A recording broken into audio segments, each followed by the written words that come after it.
9 mars 2001. Armin Meiwes, un informaticien de 39 ans vivant en Allemagne, prend un couteau de boucher. Il tranche le pénis de Bernd Brandes, un concepteur de logiciels de 42 ans qui a tout organisé pour se faire tuer et manger. Meiwes coupe le membre en deux. Ils essaient d'en manger un morceau. L'événement est entièrement filmé sur vidéo. 3 heures plus tard, Brandes est toujours en vie.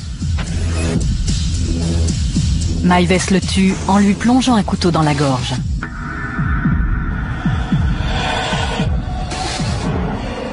Au cours de l'année, il mangera 20 kilos de la chair de Brandes avant de passer volontairement aux aveux. Pour ces deux hommes, c'était le summum de l'expérience érotique. L'atroce apogée d'une aventure passionnée et tordue.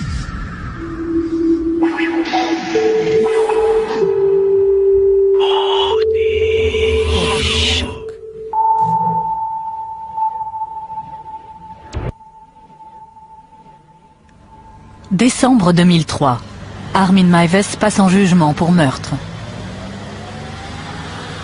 Il n'a jamais nié le crime, mais l'affaire est spéciale car il semble l'avoir fait pour sa satisfaction sexuelle. Et il affirme qu'il ne devrait pas être condamné, car sa victime était consentante. Un juge doit déterminer comment et pourquoi ces événements se sont produits. Est-ce un crime que Meiwes devait fatalement commettre ? Ou bien a-t-il cédé à l'exigence de Brandes d'être mutilé de la pire manière imaginable ?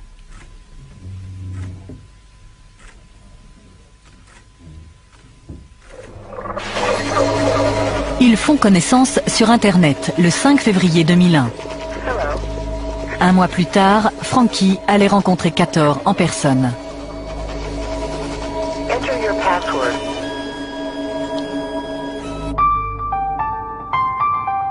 Armin Meiwes a passé la plus grande partie de sa vie dans le petit village rural de Wüstefeld. Il demeure dans un manoir de 40 pièces, l'une des 7 maisons du hameau. Il y a un superbe jardin immense. C'est plutôt un parc.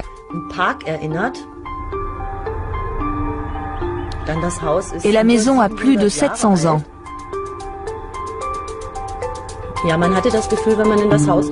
En entrant, on avait l'impression de se retrouver dans un autre siècle, comme si le temps s'était arrêté.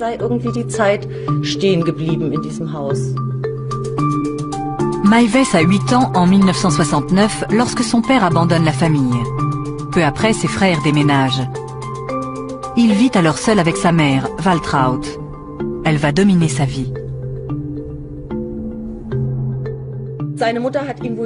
Sa mère l'aimait beaucoup, mais elle l'exprimait d'une manière très envahissante.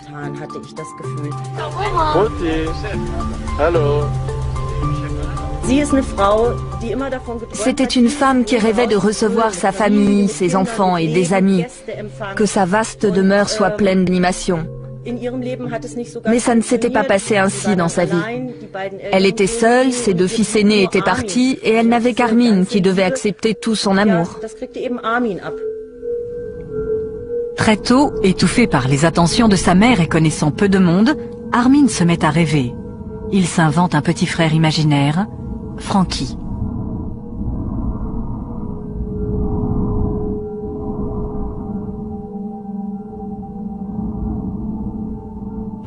Pour Armin Meiwes, l'intérêt d'avoir un frère imaginaire était qu'il n'était plus seul. J'ai quelqu'un à qui parler, à qui raconter mes idées et mes fantasmes les plus intimes. Il me comprendra, il ne me contredira pas et ne me rejettera pas. Il fait partie de moi.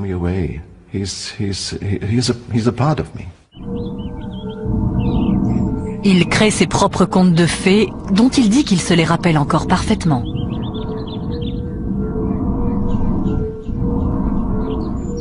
Il s'imagine démembrer et manger d'autres enfants afin qu'ils restent avec lui pour toujours.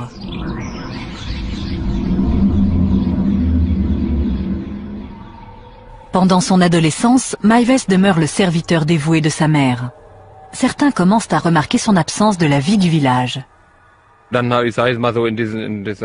Quand nous avons commencé à aller en boîte, vers 15 ans et jusqu'à 18-19 ans, je ne voyais pas beaucoup Armin. Et je ne l'avais pas remarqué parce qu'il ne faisait pas partie de notre bande de copains. Quand nous sortions, il ne venait pas. Il restait toujours chez lui, vêtu des mêmes vieux vêtements. C'était comme ça, il vivait retiré dans sa maison. Un soulagement temporaire lui est accordé quand il s'engage dans l'armée à 19 ans. Mais il est stationné tout près et continue de vivre chez lui. Dans son régiment de ravitaillement, il sort du rang. Mais d'autres soldats s'aperçoivent rapidement que c'est un faible. Il n'était pas si évident qu'il avait du mal à s'affirmer. Dans notre unité, quand on se retrouvait ensemble, nous avions des relations amicales. Par exemple, si Maives disait « Allez, rangez tout ça », on lui répondait « Fais-le toi-même ». Il lui est encore difficile de rencontrer d'autres personnes. On a toujours dit que lorsque Armin invitait des femmes chez lui, sa mère faisait tout ce qu'elle pouvait pour s'en débarrasser. Je pense qu'elle voulait ce qu'il y a de mieux pour lui, et elle avait une idée bien précise de la belle-fille idéale. Il lui avait probablement échappé qu'Armin ne visait pas tout à fait le même genre de belle-fille que celle qu'elle aurait souhaité. Les gens commencent à s'interroger sur sa sexualité. Il ne le savait peut-être pas vraiment lui-même. Un jour, il m'a demandé si je pensais aussi qu'il était homosexuel. Des rumeurs couraient dans la caserne et les gens racontaient qu'un homme l'avait embrassé sur la joue. Je l'ai entendu dire, mais je n'étais pas présent. Je lui ai donc répondu, « Armin, c'est à toi de déterminer par quel sexe tu es attiré. » À ce moment-là, sa mère est clouée au lit et de plus en plus dépendante de lui. Mais il finit par trouver un moyen de s'échapper, et il en fait des films.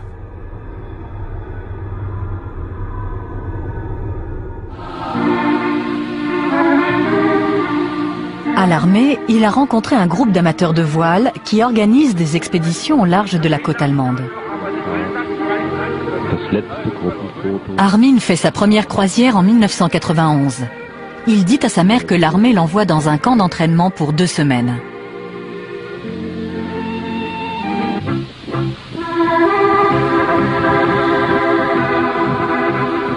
Deux ans plus tard, il décide d'y retourner.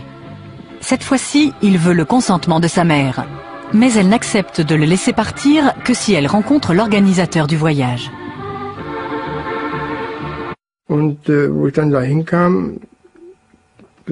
Quand je suis arrivé chez lui, je me suis dit, mon Dieu, où suis-je? C'était comme si je me retrouvais au Moyen-Âge, dans un vieux manoir. En entrant, j'ai vu des vieux tapis, des vieux meubles, des choses comme ça. Après avoir posé de nombreuses questions, la mère se résout à le laisser partir. Mais pourquoi tant d'inquiétude? C'était totalement inutile. C'était un homme de 30 ans qui pouvait prendre soin de lui.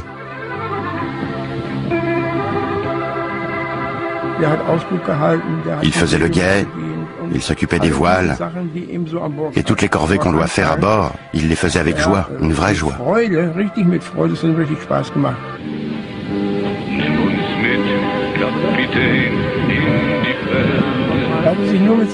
Il filmait tout le temps. C'est important, il avait toujours sa caméra avec lui. Il ne la posait jamais. Le seul film que nous ayons du voyage, c'est celui qu'il a tourné.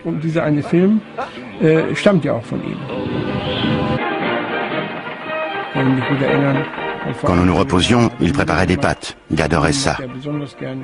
Mais en fait, il ne mangeait pas beaucoup. Mais sa mère ne quitte jamais longtemps ses pensées.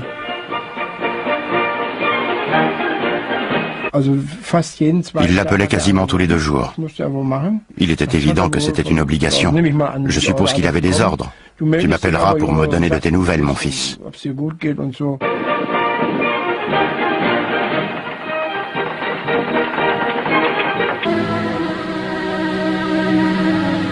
Après des années sans changement, en septembre 1999, sa vie est bouleversée. Sa mère meurt des suites d'une longue maladie. Armin est seul. Quand sa mère est morte, il a réagi comme tous ceux qui viennent de perdre leur mère. Il était triste, il a pleuré. Il était content que ses voisins viennent le soutenir. Nous avons essayé de l'aider. Une voisine a fait un gâteau, j'ai apporté des petits pains avec du fromage et de la charcuterie. Nous avons dressé la table pour le service funèbre et nous nous sommes occupés de tout. Au lieu de libérer Armin et de lui permettre de vivre enfin sa vie d'adulte, la mort de sa mère le déséquilibre complètement. C'est à la fois un soulagement et un danger. Soulagé d'être libéré d'un contrôle permanent et danger de ne pas savoir quoi faire sans elle. Cela pouvait mener au passage à l'acte de ses fantasmes déviants, car à cette période de sa vie, il se sentait toujours en sécurité.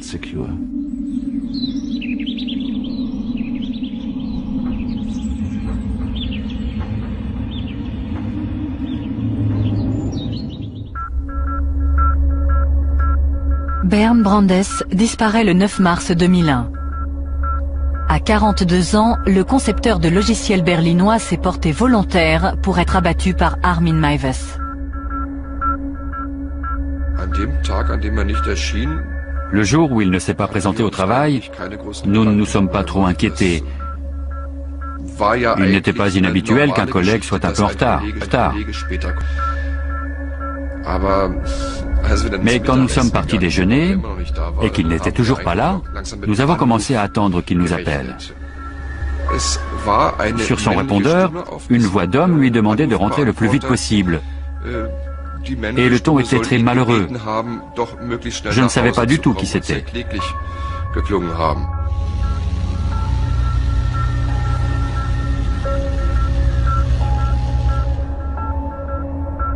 J'étais très surpris, parce que ça ne cadrait pas avec l'image que je me faisais de lui. La voix est celle de René Janacek, le petit ami secret de Brandes. Pour lui aussi, la disparition de Bernd est un mystère. Quand la police abandonne les recherches, il contacte des journalistes pour qu'ils enquêtent sur l'affaire. J'ai tout de suite apprécié René. Il a les pieds sur terre. Il est boulanger et il est très franc. Mais il était complètement désespéré quand je l'ai rencontré. Ce qui le rendait fou, c'était de n'avoir aucune explication sur ce qui s'était passé. Pour lui, c'était inconcevable. J'ai essayé de creuser un peu, de savoir si Bernd avait des contacts dans le milieu des prostituées mâles. Peut-être qu'il s'était passé quelque chose là. À Berlin, il arrive parfois qu'un gay disparaisse brusquement. Mais pour René, c'était impensable. Il disait qu'ils avaient l'habitude de regarder la télé ensemble tous les soirs et qu'il n'allait au cinéma que de temps en temps. Il rencontrait rarement d'autres amis et il n'avait aucun contact dans les milieux glauques.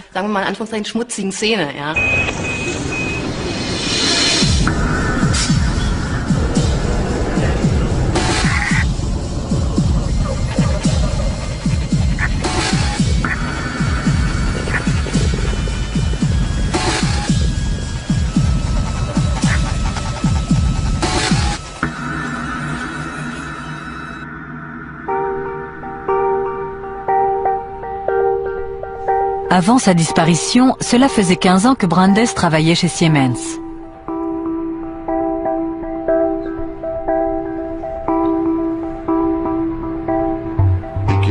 Au début, M. Brandes était très amical, très sociable au bureau.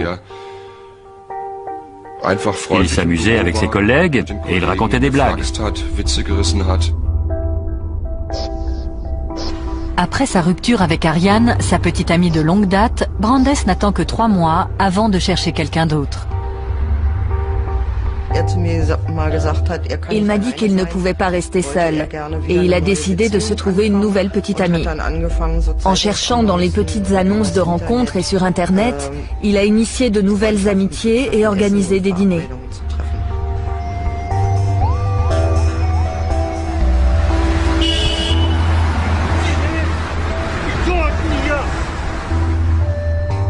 Atteignant les 40 ans, Brandes a peur de perdre son attrait sexuel. Il se réinvente et se met au sport de manière obsessionnelle. Il ne cesse de raconter à ses collègues comment il a transformé sa bedaine en tablette de chocolat. Quand il remarque un début de calvitie, il se rase la tête.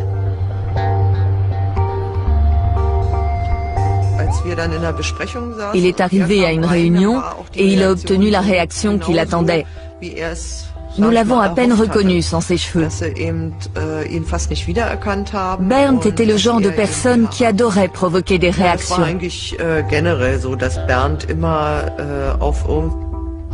Plus tard, au fil du temps et jusqu'à sa disparition, et alors que nous continuions à travailler ensemble, son comportement m'a semblé de plus en plus négatif. Dans sa quête de sensations, Brandes devient de plus en plus excentrique. Il dépense 3 000 € pour faire venir du Nigeria une fille trouvée par une petite annonce. Mais lorsqu'il va la chercher à l'aéroport, c'est la déception. Elle n'est jamais arrivée. Et il a découvert qu'une autre personne attendait la fille et qu'elle l'avait également payée.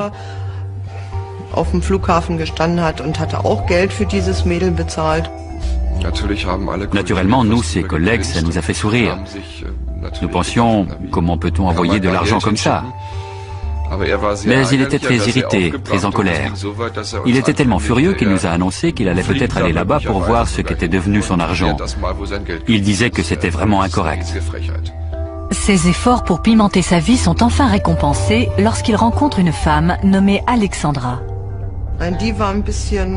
Elle était encore plus farfelue. Elle faisait du parachutisme et elle a tenté de le persuader d'essayer. Elle faisait aussi du roller avec lui.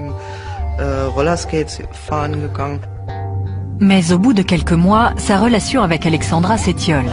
Il a une nouvelle passion. Bernd parlait tout le temps de son amour pour son ordinateur. C'était un vrai fou de PC. Il parlait des systèmes qu'il avait créés chez lui et de ce qu'il faisait. Il surfait beaucoup sur Internet.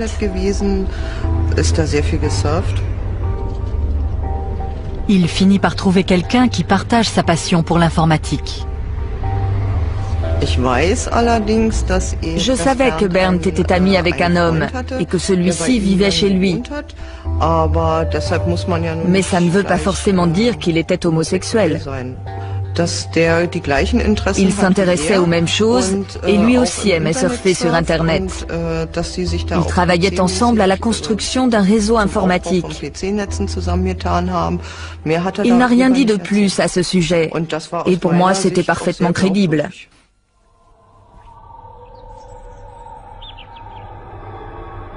L'année qui suit la mort de sa mère, Armin Meiwes quitte l'armée et commence à travailler comme informaticien dans la ville voisine de Rothenburg. Le temps qu'il consacrait auparavant à sa mère, il le passe maintenant à aider les gens du village. Je me souviens d'une nuit où mon ordinateur s'est bloqué. Je l'ai appelé après minuit en hurlant « Viens tout de suite, fais quelque chose pour mon ordinateur ». 3 minutes plus tard, il était là.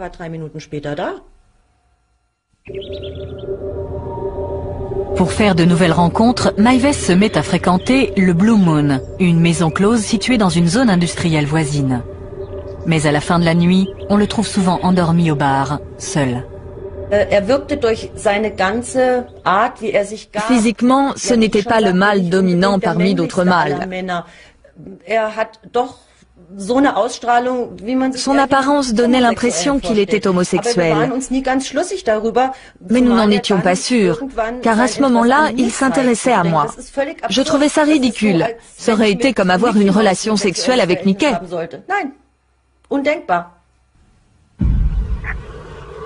Meiwes affirme avoir rencontré de nombreuses femmes, mais au village, on ne l'a jamais vu avec quelqu'un.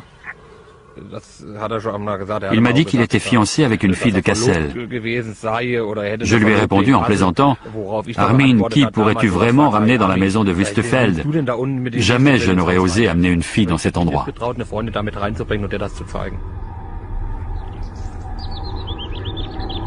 Il est peu probable que Meiwes connaisse une sexualité adulte.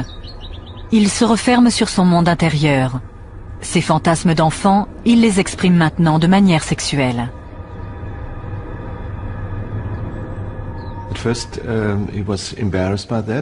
Au début, ça le gênait. Il avait peut-être l'impression qu'ils étaient deux, que deux personnes cohabitaient en lui. Ça ne fait pas partie de moi, ces fantasmes viennent d'ailleurs, d'un fantôme très méchant peut-être. Mais plus il y pensait, plus il lisait sur ce sujet, plus il voyait de films qui en parlaient, plus il l'intégrait dans sa vie. Lorsqu'on en arrive à des comportements extrêmes, comme le fétichisme, on ne peut pas dire que ce soit lié de près à l'éducation de la personne. Parfois, ça peut être relié à une expérience que cette personne a vécue et qui n'a rien à voir avec son éducation. Nous pouvons comprendre de nombreuses formes de fétichisme ou des choses qui s'y rattachent. Par exemple, bien des gens comprennent que les chaussures peuvent être sympas et nous admettons qu'on puisse les trouver très très sympas. Psychologiquement, cela s'explique par le fait que tout peut devenir objet d'excitation sexuelle. Vous apprenez qu'il existe dans le monde une chose qui vous excite sexuellement, vous et personne d'autre. Il installe un ordinateur chez lui et se connecte à des forums de discussion cannibales. Il y trouve des centaines de gens apparemment sur la même longueur d'onde.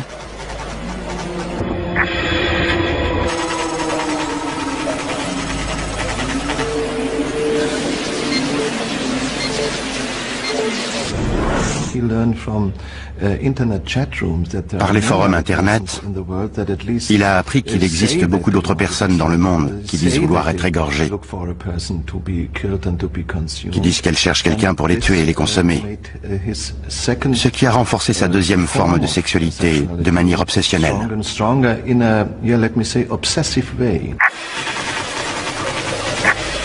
Maives envoie un message sous le pseudonyme de Frankie.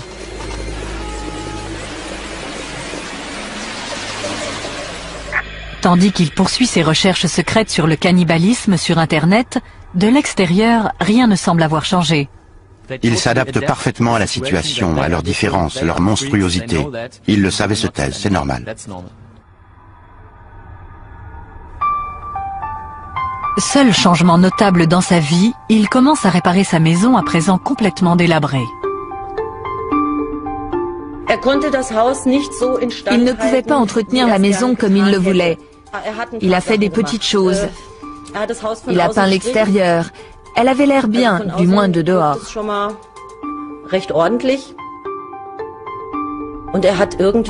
Ensuite, il a installé des lavabos et des toilettes dans les chambres du haut.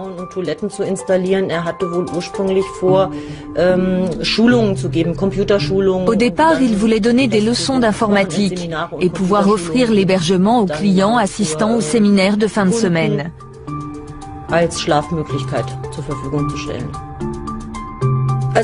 Franchement, je dois dire que la maison avait besoin d'être rénovée de fond en comble. Mais ces travaux ne servent pas seulement à rendre la maison plus confortable. Dans une pièce qu'aucun de ses amis ne verra jamais, Maives bâtit un abattoir afin de réaliser la phase suivante de son fantasme.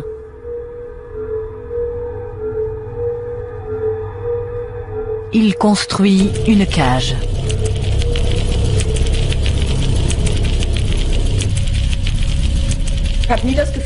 J'ai toujours pensé que je pouvais aller partout.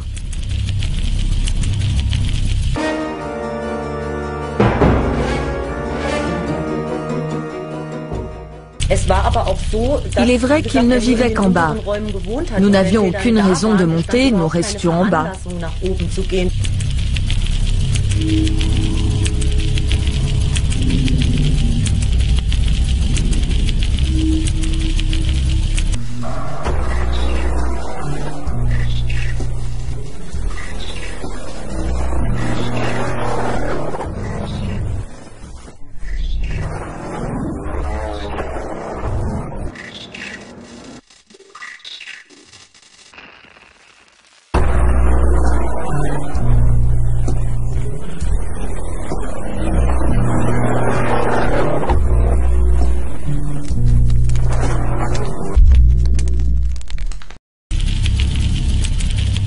il expose des photos de son œuvre sur Internet.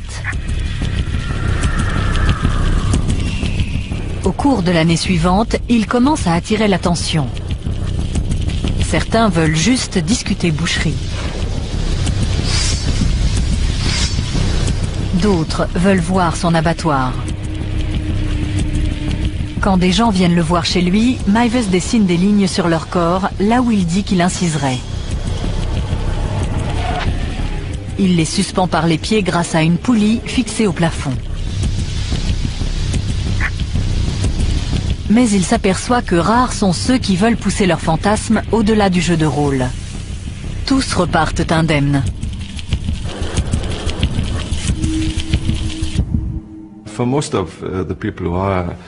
Le jeu de rôle suffit à la plupart des gens qui sont actifs dans ces forums Internet, parce qu'ils savent que c'est non seulement anormal, mais illégal. Et ils ne veulent pas vraiment tuer et manger quelqu'un d'autre. Ils aiment le fantasme, mais ce n'est qu'un jeu. Mais le 5 février 2001, Frankie reçoit une réponse différente.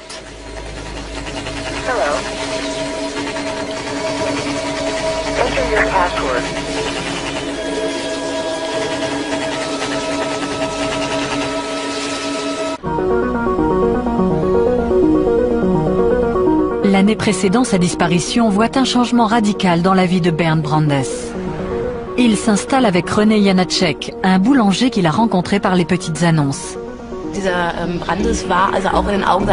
Aux yeux de son petit ami, Brandes était un homme terre-à-terre et conventionnel. Parfaitement solide et assez conservateur, mais c'était ce qui lui plaisait chez lui. René avait bien 10 ans de moins, et Brandes lui donnait une forme de stabilité parce qu'il était digne de confiance et ne ressemblait à personne dans le milieu gai si volage de Berlin. Il ressemblait plus à certains de ces types bien qui le fréquentent aussi et qui sont souvent extrêmement sérieux.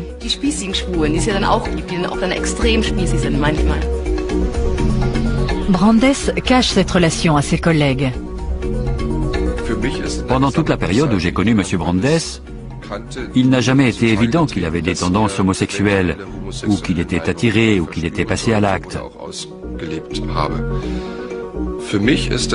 Pour moi, M. Brandes a toujours été un hétérosexuel qui étalait toutes ses expériences et se vantait de ses exploits auprès des autres hommes.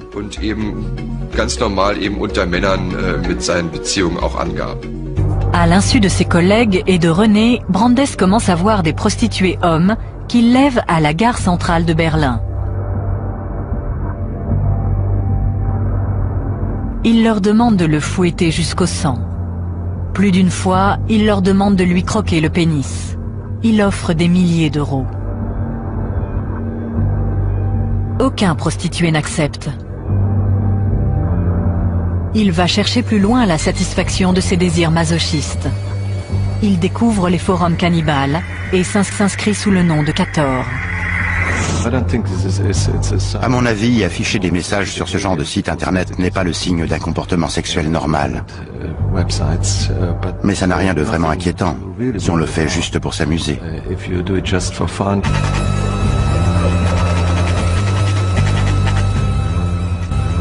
Brandes examine des centaines de messages en quête d'une personne capable de réaliser ses fantasmes de mutilation. L'un d'eux se détache des autres, Frankie. Ils se mettent à échanger des emails.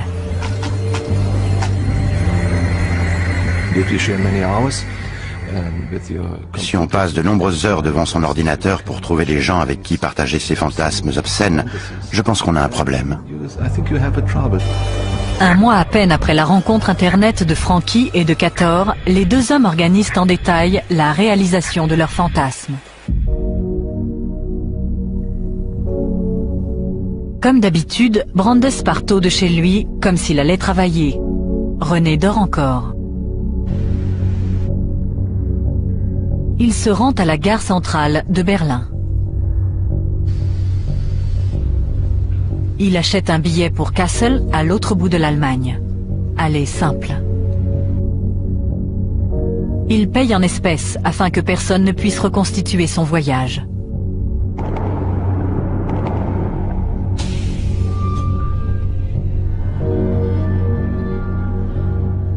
De Wüstefeld, Meiwes ira le chercher à la gare de Kassel 3 heures plus tard. Brandes a envoyé à Meiwes par email des instructions détaillées pour le rituel. Il a aussi envoyé des photos de lui nu. Meiwes a fait de même.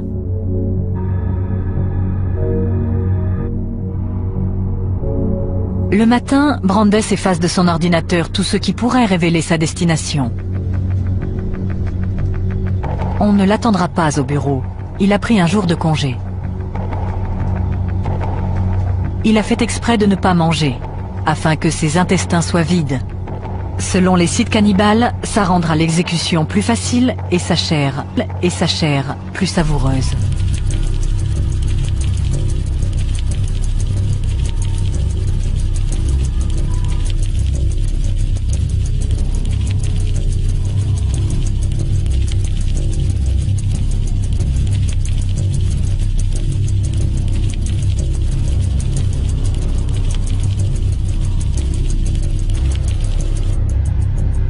Meiwes rencontre Brandes à sa descente du train à la gare de Kassel. Ils repartent vers Wüstefeld. Ils arrivent à la maison, se déshabillent complètement et prennent un café. Ils montent inspecter l'abattoir. Avec un volontaire sérieux et déterminé, Meiwes a enfin la chance de réaliser ses fantasmes.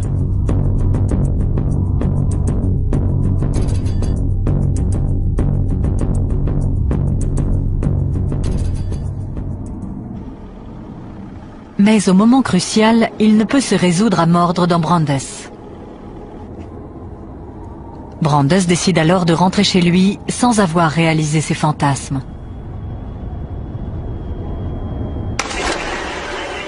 Mais il ne reprendra pas le train pour Berlin. Meiwes affirme que Brandes l'a supplié de réessayer. Meiwes le convainc que cette fois, il sera capable d'aller jusqu'au bout.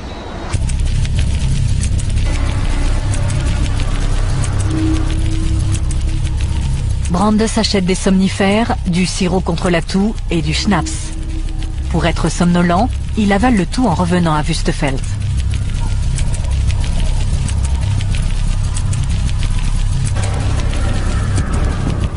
De retour à la maison, Meiwes prépare sa caméra vidéo afin de filmer le rituel.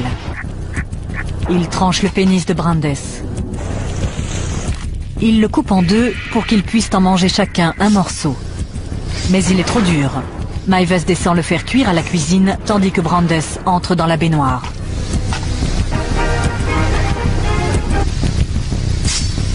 Le pénis finit par être tellement brûlé qu'il est immangeable. Brandes se vide de son sang dans la baignoire. Meiwes passe le temps en bas en lisant une histoire de Star Trek. 3 heures plus tard, Brandes est toujours en vie. Meiwes décide de le tuer. Il prend un couteau et lui tranche la gorge sur 18 cm.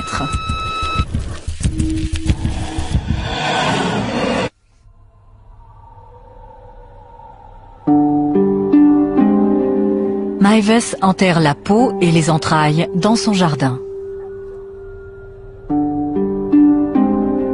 Il range la viande dans des barquettes de congélation. Tandis que la vie du village poursuit son train-train, 2 jours après le meurtre, Meiwes prépare son premier repas humain. Il mange un steak avec des pommes de terre, des choux de Bruxelles, une sauce au poivre et un verre de vin rouge. Plus tard, il dira à la police que ça a le goût du porc. Il fait cuire au four un os du bras et le râpe pour en faire de la farine. Il met le pied de Brandes sur un plateau et le décore. Il racontera qu'il a ressenti sa première excitation sexuelle en se masturbant devant la vidéo du meurtre.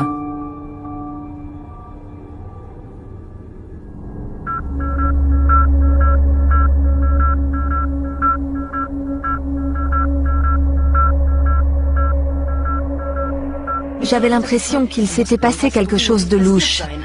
Nous nous sommes vite aperçus qu'il n'y avait pas eu de retrait sur son compte. Il n'avait donc pas sorti d'argent de la banque. Par conséquent, on pouvait écarter l'hypothèse d'une disparition volontaire.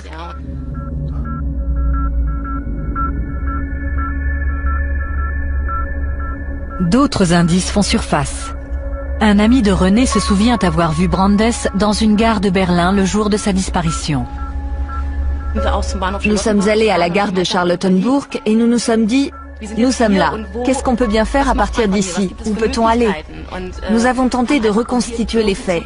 Y a-t-il un endroit près d'ici d'où on peut sauter? Nous étions tous deux complètement perdus et René était désespéré parce que ça n'avait aucun sens.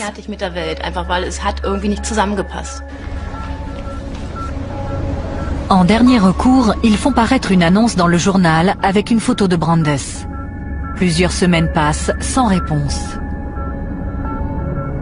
En l'absence d'autres pistes, l'affaire est classée.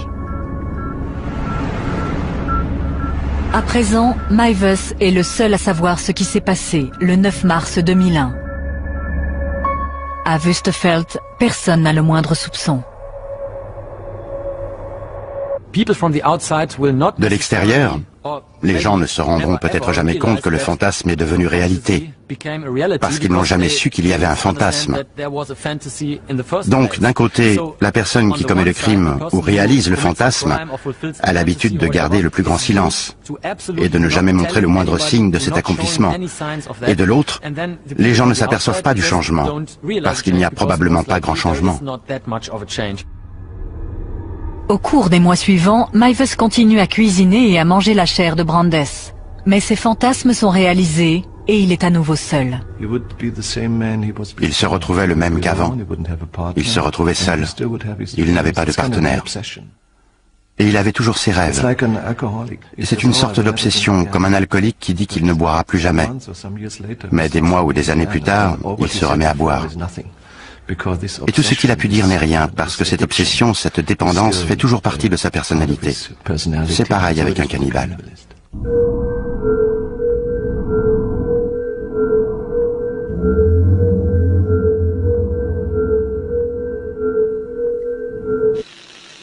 Après 5 mois de silence, Frankie retourne sur le forum cannibale en quête d'une nouvelle victime.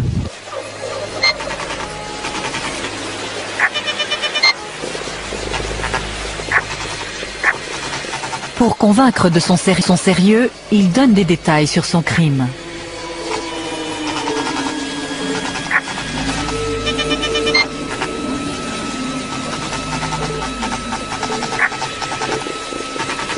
En un mois, un étudiant d'Innsbruck voit plusieurs messages très explicites et prévient la police.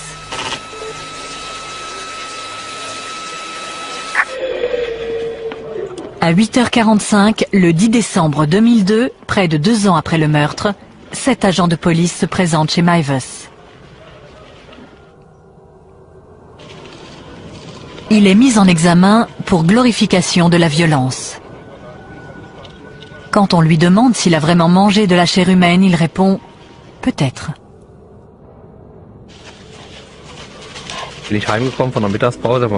Pendant ma pause déjeuner, je suis rentré à la maison vers midi. Il y avait une petite pelleteuse à l'œuvre dans le jardin. Il y avait une barrière devant la maison et la police était là. Je suis rentré et j'ai demandé à ma femme « Que se passe-t-il chez Armin ?» Il y a une barrière, la police et une pelleteuse. Et comme il gardait un Rottweiler pour un ami, notre première pensée a été qu'il s'était fait dévorer par le chien. Dans la maison, les policiers saisissent 200 disques durs servant aux 3 ordinateurs de Meiwes. Ils contiennent 3800 photos chargées sur Internet, un mélange de pornographie, de torture, de cannibalisme et de ses photos de vacances. Mais tandis que la police fouille les lieux, Meiwes parvient à cacher la vidéo du meurtre. Les policiers sortent 10 kilos de viande du congélateur. Dans le jardin, ils découvrent les restes. Ils sont envoyés à un laboratoire de police scientifique pour faire confirmer leur origine humaine. Mais comme les résultats ne seront pas disponibles avant 24 heures, Meiwes est relâché, tandis que la police cherche d'autres preuves. Il appelle son avocat dans la ville voisine de Rothenburg et avoue. Dans l'après-midi, quand je suis rentré vers 3h30, tout avait été dévoilé. On avait annoncé qu'un cannibale de Rothenburg avait mangé quelqu'un. Ce n'était donc pas le Rottweiler qui avait mangé Armin, mais Armin qui avait dévoré un autre homme. Meiwes révèle à la police l'endroit où il a caché la bande vidéo compromettante. Une telle animation dans le village fait courir la rumeur. Journalistes et équipes de télé se précipitent au manoir. Faire la une avec des histoires sanguinaires est très mauvais pour nous. Nous devions donc essayer d'en parler de manière délicate. Les gens se demandaient comment ils avaient pu ne rien remarquer. Je l'ai appris au téléphone par une amie. Tu es allé à Wüstefeld aujourd'hui? Puis elle a dit d'une voix très bizarre, Armin a tué quelqu'un.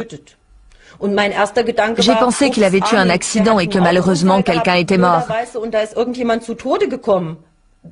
Ça a été ma première pensée, parce qu'Armin était la personne la plus gentille du monde. Les autres marins l'ont appris et m'ont appelé pour me demander si c'était vrai, que c'était Armin. J'ai dit oui, ça me dépasse complètement. Il était si ouvert, si amical, si poli. On ne peut pas le dire autrement. C'était comme ça. Je pourrais presque le dire encore aujourd'hui.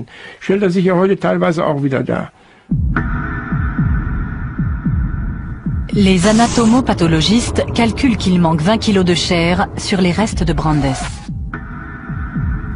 Après avoir visionné la vidéo tournée par Meiwes, ils estiment que Brandes est mort à la suite de l'égorgement plutôt que de la mutilation. Meiwes est donc mis en examen non pour homicide, mais pour meurtre. Il est transféré dans une prison de haute sécurité où il passe l'année que dure la préparation de son procès. Les experts psychiatres le trouvent sensé et rationnel et donc apte à passer en jugement. Il leur raconte comment il rêve depuis son plus jeune âge de dévorer un autre homme.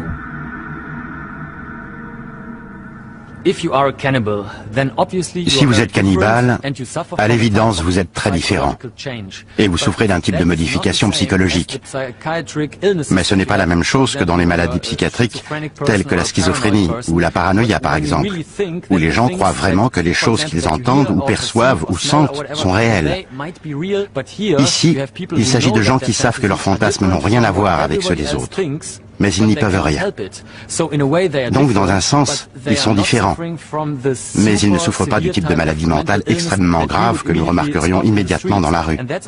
C'est aussi l'une des raisons pour lesquelles personne ne voit qu'ils ont des fantasmes cannibales ou zoophiles ou autres. Ça ne se voit pas. Meiwes dit également au psychiatre qu'il a l'impression d'avoir absorbé la virilité de Brandes, et même ses capacités, comme celle de parler anglais. À Berlin, on n'a eu aucune nouvelle de Brandes depuis sa disparition 18 mois plus tôt.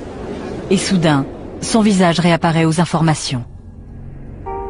J'ai reçu un email le matin, et tout ce qu'il disait, c'était que Bernd avait été retrouvé. Il y avait un lien Internet avec un journal où on voyait son visage. C'était la photo utilisée pendant les recherches. J'ai lu l'article et je n'arrivais pas à croire ce qui s'était passé.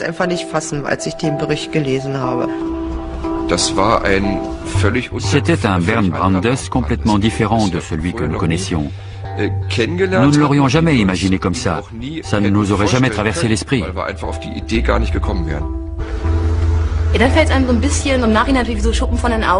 C'était comme si les écailles me tombaient des yeux. Il arrive souvent que des gens qui ont des tendances perverses semblent parfaitement normaux et ordinaires au monde extérieur. On se dit alors que la réalité est complexe.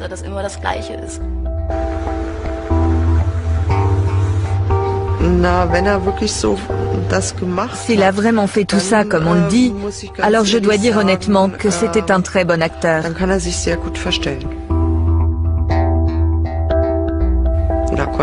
Bernd devait avoir une double personnalité.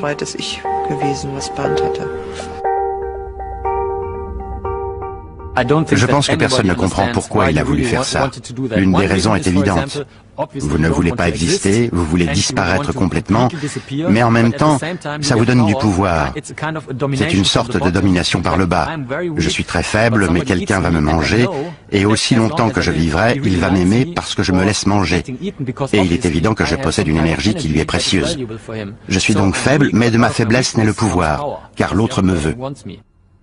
Brandes ne se contentait pas de fantasmer, il voulait vraiment être tué. C'est mon droit de me suicider comme je le veux, et je veux le faire comme ça. La défense de Maives à son procès pour meurtre repose sur l'affirmation que sa victime était consentante. Je pense qu'il est très honnête. Ce que Maives nous dit du consentement de Brandes est vrai. Ce n'est pas un mensonge. La question du consentement est le point crucial de toute l'affaire. Parce que dans les cas habituels, les victimes ne consentent d'aucune manière. Parce que le cannibalisme n'est pas illégal en Allemagne, l'accusation repose sur le fait que le crime avait des motivations sexuelles. Si c'est prouvé, Maives sera condamné pour meurtre, même si sa victime était consentante. On devrait l'enfermer pour toujours. Parce que moi, je ne tuerais pas un cochon si j'avais suffisamment de saucisses dans le frigo. Il aurait pu se remettre à chercher la bonne personne. Peut-être pas cette année, ni l'année prochaine, ni dans 3 ans. Mais si la bonne personne s'était présentée, qui peut dire qu'il n'aurait pas tué à nouveau?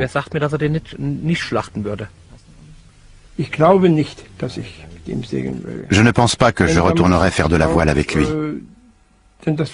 Parce que j'ai perdu confiance. Pas un peu, mais complètement. Je ne sais pas si je pourrais trouver d'autres marins pour partir en mer et l'aider à se réinsérer. Peut-être qu'on y retournera une fois et on verra ce qui se passe. Avec 4 hommes en face de lui à bord, nous serons plus forts que lui, et nous pourrons le surveiller. Et si le pire devait arriver, nous pourrions toujours le jeter par-dessus bord. Ce serait le moyen le plus simple d'en finir avec lui. La société ne peut pas vivre avec des gens qui ont ces perversions sexuelles. C'est sa manière de faire l'amour. C'est comme ça qu'il veut faire l'amour. Et c'est un trouble psychique. Les gens qui souffrent de perversion ne peuvent pas contrôler leurs pulsions.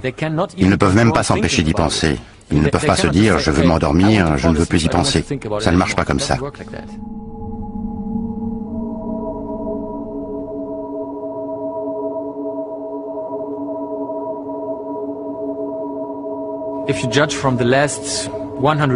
Si l'on en juge par les 100 dernières années, il est peu probable que ça se reproduise en Allemagne au cours de notre vie. Mais c'est possible.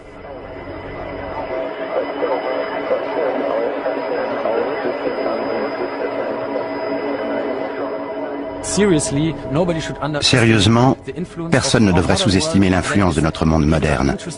Les gens s'intéressent à des sous-cultures, ils sont passionnés par les extrêmes. Il n'y a plus de limites.